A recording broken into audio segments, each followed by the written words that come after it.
You've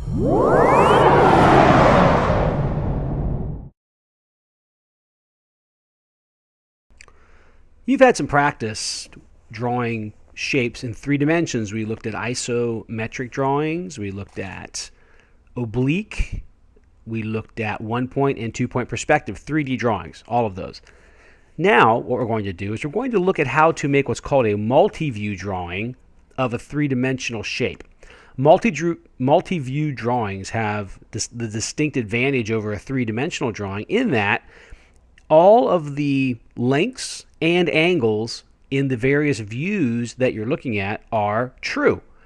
Because they're true, you can dimension them with numbers and angles and other notes that make it easy for the person who will be manufacturing the part to see exactly the sizes that the part needs to be. Everything that's designed needs to be designed with specific numbers and dimensions, and that's what multi-view drawings are used for. So here we see an example of what's called a multi-view drawing. And if you look here, you'll see this is the isometric view of the shape. And then here we have the various multi-views of the part. We have over here the front view, the side view, and the top view. Now, you'll also notice in these views that we have numbers here. These are dimensions. And if you look here, you'll see some lines that are dotted. These are called hidden lines, and we are going to talk about those at a later date. So we'll be going through the process of producing this multi-view drawing without the hidden lines and without the dimensions. So we start making a multi-view drawing by identifying the front view. Now, the front view is the longest side. And if we look at this part, we can see that there are 3 views of the part showing. There's a left side, there's a right side, and there's a top.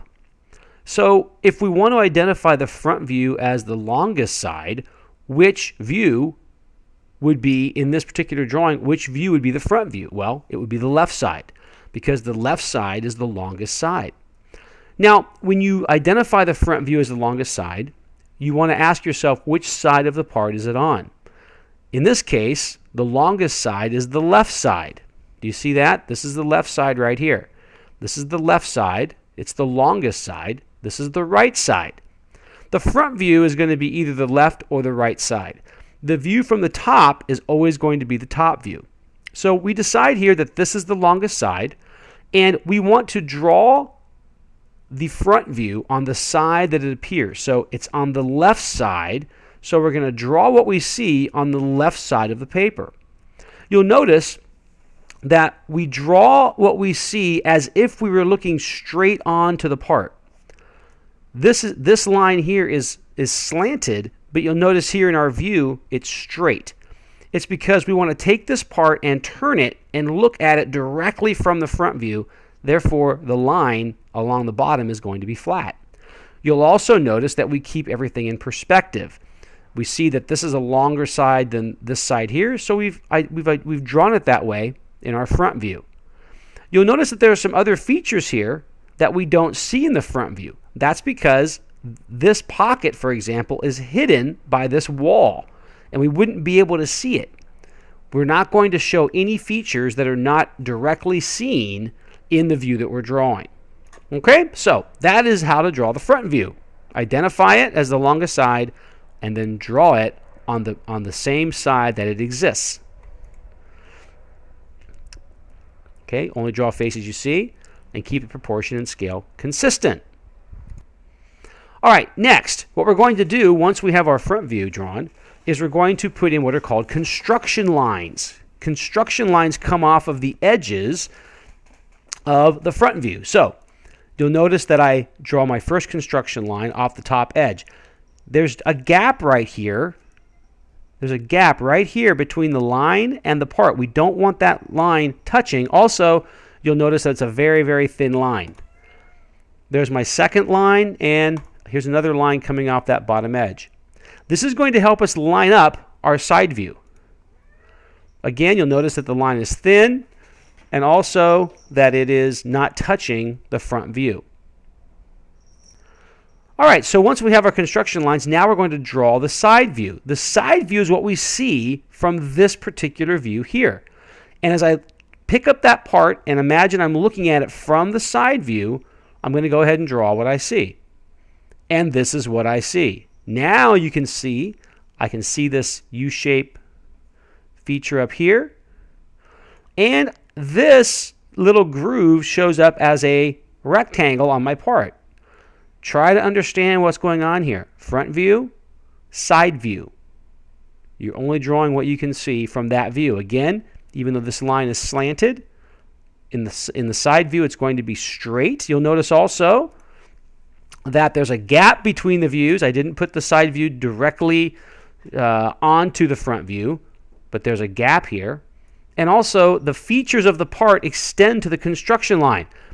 This is the top of the bottom surface, and you can see that this square right here only goes up to the top because that's where it is. That construction line lines up that face with the side view. Do you see that? Same thing with the top. It doesn't go past the top or below it because it is the top. This is the top, and it goes up to that top line. Okay, so now we're ready for the top view. The top view always goes above the front view. And the first thing we're going to do is we're going to take the front view and we're going to draw construction lines up from the edges of the front view. See that? And then we're going to draw the top view. The top view is what we see from the top. Now, we need to orientate the part so that we're looking at it in the proper direction. The construction lines will help us. You see this little thin bar here. This thin area here is what I'm going to put in there this. So I'm turning it and flipping it up in the same orientation as it is here. And I'm going to look at the top from this point of view. And you can see that that's what I draw. Notice the gap between the views is the same. I have a very similar gap between them. It's about 1 inch. And voila, that is my multi-view drawing. This is what we first saw in the first slide, and you'll notice that it was very similar to what I've drawn, except in this one, we've completed it by putting dimensions and hidden lines. Don't worry about that for now. We're going to learn about that at a later date.